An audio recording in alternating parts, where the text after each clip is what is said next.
안녕하세요. 논리적으로 생각하는 국어 양병철입니다. 여러분들 만나서 반갑습니다. 이번 시간에는 선생님이 10월 모의고사 중에서 22번에서 25번 고전소설을 해설해 주도록 하겠습니다. 이 고전소설에 용문전이라고 나오죠.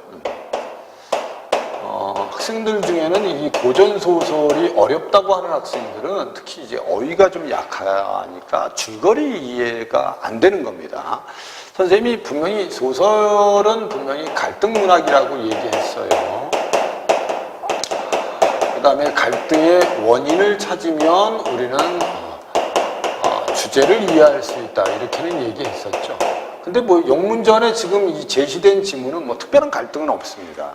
그러니까 한 주인공이 태어나는 과정, 됐죠? 그 주인공이 이제 영성을 갖는 과정. 요즘 말하면 우리 여러분 게임에서 어떤 인물이 여러분 막 누구를 죽이면 거기에서 에너지를 다시 얻고 또는 이제 뭘 해서 칼을 획득하고 뭐 이런 거 있지 않습니까? 그죠? 그러니까 지금 여러분들 대체로 보면 지금 현재 게임의 줄거리가 바로 이 영소설들의 줄거리를 활용하고 있는 게 일반적이거든요. 그죠? 그런 걸 좀 생각하면서 읽으세요. 알았죠? 이 용문전은 여러분들 소대성전하고 관련이 좀 있습니다. 이 소대성전의 수편이다, 이렇게 알아두시면 되고요. 이 소대성전이나 용문전 다 무슨 소설이다? 영소설이다, 이렇게 알아두시면 되고, 영소설이기 때문에 뭐로 되어 있다? 영의 일대기 구조로 되어 있습니다. 됐죠? 영의 일대기 구조가 어떻게 되어 있죠? 뭐 고귀한 혈통이다, 비정상적인 출생이다, 탁월한 능력이다, 시련을 겪고 버림을 받으면 새로운 양육자를 만나고, 그래서 거기서 영의 능력을 갖추고 시련을 겪고 시련을 극복해서 승리한다, 뭐 이런 구조로 되어 있죠. 그러니까 영화나 영소설이나 그 구조는 거의 유사하다, 이렇게 알아두시면 돼요. 중요한 건 이런 개념보다 일단 이 주어진 지문의 상황을 이해하는 겁니다. 이 상황을 누가 많이 이해하느냐에 따라서 결국 점수 차이가 난다고 생각하시면 되거든요. 그러니까 지금 남은 기간 동안에 여러분들 문제 풀이 방법을 자꾸 익히지 마시고, 더 중요한 건 여러분들이 전에 공부했던 고전소설 지문을 다시 보면서 처음부터 끝까지 다시 읽으면서 이 장면이 지금 어떤 장면인지를 정확하게 이해하는 연습을 하세요. 그래야지 여러분들이 낯선 지문들이 나와도 여러분들이 읽고 그 장면을 이해해서 문제를 풀 수 있는 겁니다. 문제 풀이 방법의 기술을 익힐 때가 아닙니다. 여러분들 지금은 이해력을 더 높이는 쪽에 공부를 하는 게 맞습니다. 자, 그럼 지금부터 지문을 한번 해설해 줄게요. 이때 호국강변에 호국 동그라미 있죠. 한 사람이 있는데 성은 용이고 이름은 훈이래. 용훈이네. 대대로 명가입니다. 고귀한 혈통이네. 본래에 벼슬길이 뜻이 없어서 강우에 놀기와 동산에 밭갈기를 일삼았어요. 다만 슬하에 자식이 없어요. 부부 매일 한탄하기를 맞이 아니하더니 하루는 용훈이 하늘을 향해서 탄식하며 말하기를, 이런 뜻이야. 지금 여기 줄거리 보면 호국이 있죠. 호국에 벼슬을 싫어해서 밭 갈고 사는 누가 있다? 용훈이 있습니다. 근데 용훈한테는 뭐가 없어요? 자식이 없습니다. 됐죠? 그래서 하늘을 향해서 대대로 무후치 아니하더니, 대대로 자식이 없지 아니하더니 내게 와서 왜 후사 자손이 끊어질 줄 어찌 알았겠습니까? 이런 뜻이에요. 하늘을 향해서 탄식하면서 왜 나한테서 자식이 없어서 우리 집안이 대가 끊어지게 합니까? 이런 뜻이란 말이야. 됐죠? 그리고 밑에 자탄함을 맞이 아니하거늘 관시 부인이, 됐죠? 결국 이제 하늘을 향해서 뭐예요? 한탄. 이때 이제 관시 부인이 있고, 됐죠? 관시 부인은 당연히 뭐 하겠어요? 미안해 자기야, 뭐 이거 아니겠어요? 그죠? 결국 옛날에는 여러분 여자들이 자식을 낳지 못하면 그게 이제 집에서 이제 시집에서 쫓겨나는 이유 중에 하나 아닙니까? 그죠? 대부분 자식이 없으면 여자들이 잘못한 걸로 돼 있죠. 남자가 병신일 수도 있는데. 됐죠? 그래서 밑에 있는 거, 그래서 불효 삼천에 무한죄 크다 하오니, 됐죠? 자식이 없는 게 불효 중에 아주 큰데, 예법으로 이노컨대 처벌 내침이 직하오나, 예법대로 하면 나는 여기서 쫓겨나야 됩니다. 근데 군자의 후하신 덕을 깊이 생각하와 지금 존문에 계속 의탁하였으니 봄날에 살얼음판을 디디는 듯 타와서 어찌 마음이 편안하겠습니까? 잠깐 듣사오니 태항산 천축사 밑줄 그어놓으세요 라는 절에 올라가 보면 산불이 극히 영험하오니 고단함을 생각지 마시고 우리 정성을 다해서 기도합시다. 어디 가서? 태항산 천축사에 가서. 그래서 결국 이제 두 사람이 이제 어디에 가자?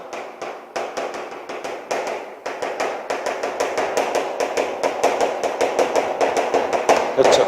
태항산 천축사에 가자. 거기서 빌자.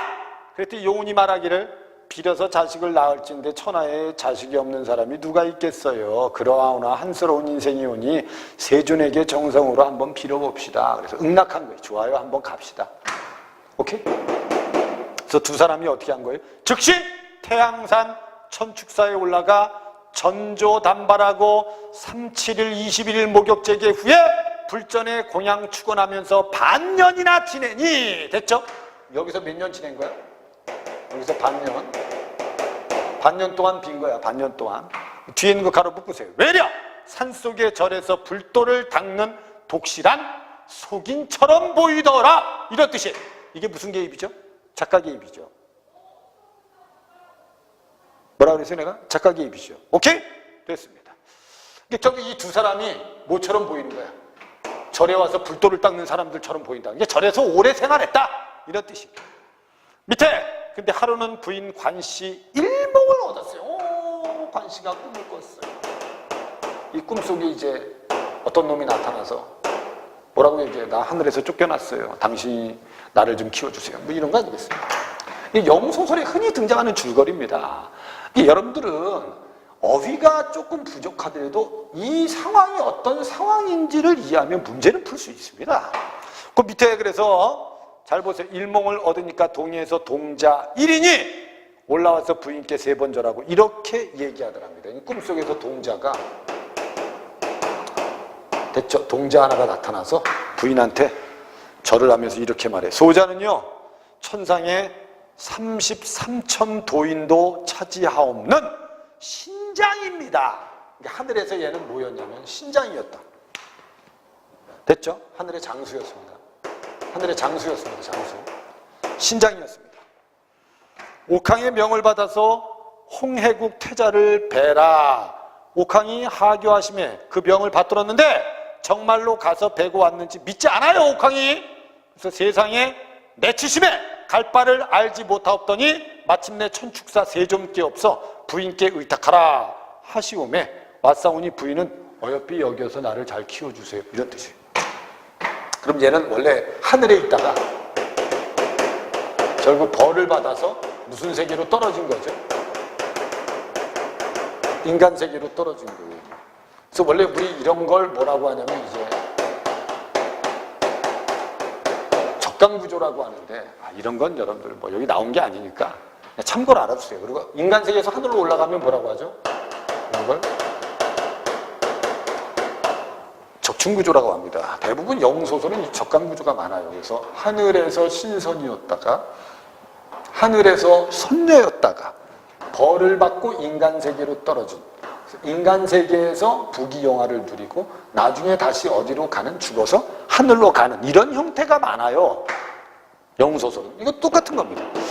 그래서 밑에 학원을 부인이 반가이 여겨서 품에 안다가 깨니 남가일몽이라 즉시 용운을 깨워서 몽사 꿈 얘기를 하니까 용운이 크게 기뻐서 즉시 집으로 내려와서 생남하기를 바라더니 과연 그날부터 태기가 있어서 17상 만에 상남함에 용의 기상이요 범의 머리요 곰의 등이요 용의 허리며 잔나비의 팔이다. 이 미친놈 아니야?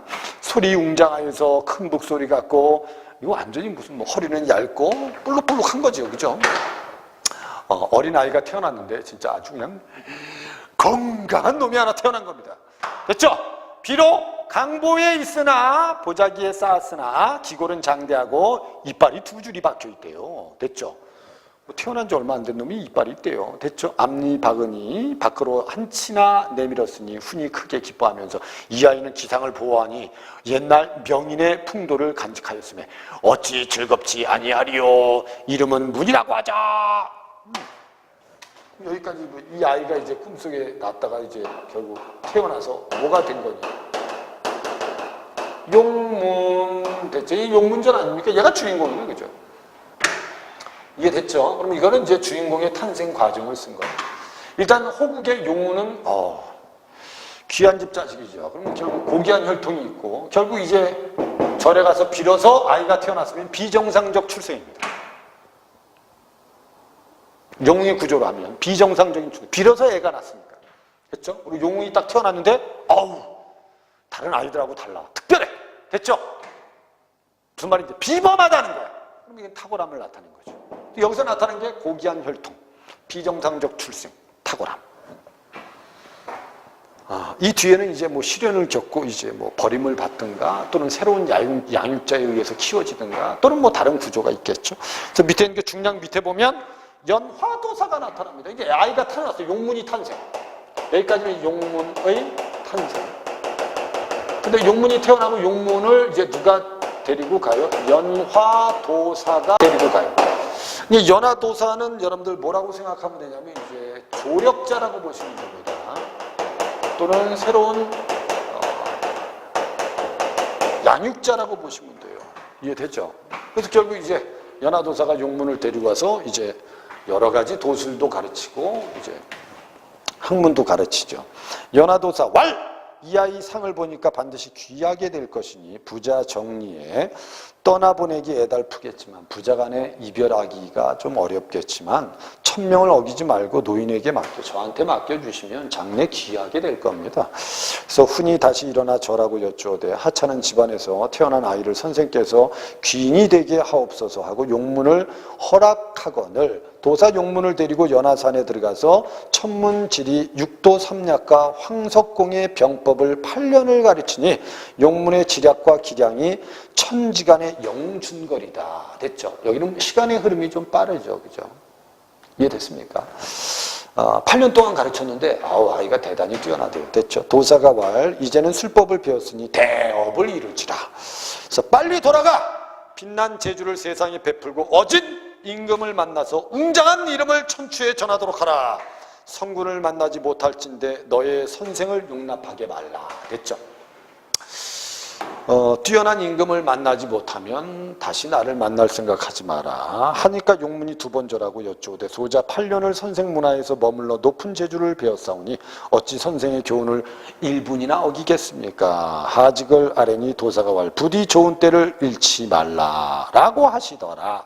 용문이 3문 밖에 나와서 부모께 배우니 부모가 크게 기뻐서 8년 그리던 정을 못내 애연하더니 인하여 용문이 선생 말씀을 낱낱이 여쭈니 용훈 부부 연화도사를 향하여 은혜를 못내 칭찬하더라. 오케이. 여기까지는 일단 누구와의 만남의 핵심이죠. 연화도사와의 만남. 그래서 이제 용문은 기본적인 바탕을 익힌 거죠. 이해됐죠? 그래서 거기 앞에 보면 뭐 있었죠? 병법도 좀 배우고 천문지리도 좀 배우고 됐죠? 기본적인 걸 익힌 겁니다. 그리고 이제 집에 돌아와서 부모님을 다시 만났죠. 근데 하루는 이렇게 되니까 용문은 1일은 강변에 나가서 명랑한 달빛을 따라서 배하더니 먼 데서 크게 불러 왈! 내 말이 사나워서 내 자식을 물어 죽이고 강을 건넜으니 그 말을 잡아주면 은혜를 갚을게요 라고 하거늘 용문이 그 소리를 듣고 돌아보니까 과연 말이 강변에 서 있으되 높기는 7척이요 눈은 방울 같고 몸이 불빛 같더니 진실로 적토마이다 동그라미. 그래서 얘가 이제 용문이 이제 연화도사한테 이제 술법, 이제 결국 병법을 익히고 그 다음에 이제 뭐를 또 하나 얻는 거죠. 적토마를 얻는 거죠. 이게 이제 용문이 태어난 다음에 점점 영의 능력을 갖추어가는 과정이라고 보시면 됩니다. 그러니까 이 글은 전체적으로 딱 두 부분입니다. 용문의 탄생, 그 다음에 두 번째는 용문이 영의 자질을 갖추어가는 부분이 바로 두 부분이라고 생각하십니다. 적토마 말아 얻었어요. 이게 예전에 여러분 이거 아주 유사한 소설이 유충렬전, 조우전 같은 경우도 앞부분이 대체로 다 이렇게 돼 있어요. 그래서 결국 이제 충렬이가 나중에 이제 귀한 집에 태어나서 결국 이제 아버지 아웃 됐죠. 유배가죠. 그래서 결국 이제 도망다니다가 스승 만나서 변법을 익히고 나중에 결국 이제 칼과 말을 얻어서 결국 이제 공을 세우는 조응전도 똑같습니다. 알았죠? 그러니까 이런 구조들로 돼 있는 영소설들이 있다는 걸 알아두시면 되는 거예요. 알았죠? 용문이 크게 기뻐하거늘 그 사람이 가로되 이 말은 장군께 드리러 왔나이다. 그럼 앞에서 얘기한 이 말이 내 아이를 죽였습니다. 이건 거짓말이네. 이건 이제 이 말이 내 아이를 죽였어요. 해서 이제 용문을 이제 관심을 갖게 한 다음에 사실은 이 말을 드리려고 내가 왔습니다. 이렇게 된 거죠. 이 말은 등이 운무를 따르며 한번 제치면 능행만리하고 한번 소리를 한즉 태산과 하해가 뒤눕는 듯하니 마땅히 장군의 제주를 베풀지라 하고 말을 마치면서 문득 간데 없거늘 심중에 크게 기뻐 즉시 말에 올라서 시험할 때 적토마 한번 소리하면서 내 굽을 놀리니 빠르기 살과 화살과 같고 나는 제비라도 미치지 못할러라. 한 곳에 다다르니 칭암 절박상에 한 동자가 머리에 벽도관을 쓰고 한 동자 동그라미 쳐 몸에 청룡포를 입고 암상으로 바위 위에서 내려와 읍하며 말하기를. 됐죠? 뭐 충분히 이해가 다 되는 내용 아닙니까? 장면 자체가. 됐죠? 이 동자가 뭐 줍니까 이제? 상자를 하나 줍니다. 상자에 뭐가 있어요 이제? 전투할 때 사용하는 칼과 갑옷이 있겠죠. 그런 거 아니겠습니까? 밑에 보세요. 소자는 천상의 옥황상제 명을 받아서 전장의 기계를 장군에게 전하나이다. 차후의 은혜를 잊지 마세요. 문득 한 데 없어요. 용문이 괴히 여기서 동자가 섰던 곳에서 나아가 보니까 석함이 있어요. 광채가 찬란합니다. 전면에 이렇게 쓰여 있어요. 밑줄 그어주세요. 명국의 대사마 장군 용문 천집 개탁하라. 그래서 명나라의 대사마 용문이 뚜껑을 열어라. 이런 뜻이야. 상자의 뚜껑을 열어라. 그래서 용문이 생각하되 우리는 호나라 사람인데 왜 내가 명국의 대사마 장군이라고 하지? 이거는 유의한 천의를 알지 못하니까 호국 왕상이 천의를 범코자 하기로 하늘이 나를 호국을 배반하고 명국에 돌아가서 대장이 되게 하올 일인가? 잘 모르겠다. 일단 명국을 내 함무라고 통합하게 하온 일인지 장래 미래를 일단 보자 하고 강을 향하여 살해하고 갑주를 갖추어서 용천감을 들면서 말에 올라서 산하에 내려와. 그러니까 뭘 얻었어요? 이제 적토마도 얻었죠. 그 다음에 갑옷도 얻었죠. 그 다음에 용천검이랑 칼도 얻었죠. 단지 이제 의문스러운 건 왜 그 석함에 대명국에 뭐라고 쓰여있죠? 명국의 대사마 장군 용문이라고 쓰여있냐 이게야. 나는 호나라 사람인데 그게 의문스럽다. 됐죠? 하지만 이제 영으로서의 면모는 이제 모두 갖춘 겁니다. 말도 얻었죠. 칼도 얻었죠. 갑옷도 얻었죠. 오케이. 그래서 마지막에 용천검을 들며 말에 올라서 산하에 내려와서 청수강을 바라보며 말을 제쳐 제주를 시험하니 적토마가 한번 솟으며 소리하니까 천지가 무너지는 듯하며 검강은 일월을 희롱하는지라. 저 딱 두 가지 내용이라고 알아두시면 돼요. 앞부분은 누구의? 용문의 탄생. 뒷부분은 용문이 영의 자질을 갖추어가는 장면이라고 이해하시면 된다. 영소설에는 이런 장면들이 많이 있기 때문에 여러분들이 이 정도의 줄거리를 좀 이해하고 있으면 혹시나 안 배운 낯선 고전소설이 나오더라도 여러분들이 장면을 이해하는 데 도움이 될 겁니다. 됐죠? 이 용문전은 이제 뒤에 이제 어떻게 되냐면 참고로 알아둡시다. 이제 원래 용문이 원래 호국 사람 아닙니까? 그래서 이 호국의 왕이 있어요. 그리고 이제 호국의 용훈이라는 용훈이 있고 용훈의 아들이 용문 아닙니까? 그래서 이 호국의 왕이 어디를 쳐들어가냐면 명나라를 쳐들어갑니다. 됐죠? 명나라를 쳐들어가요.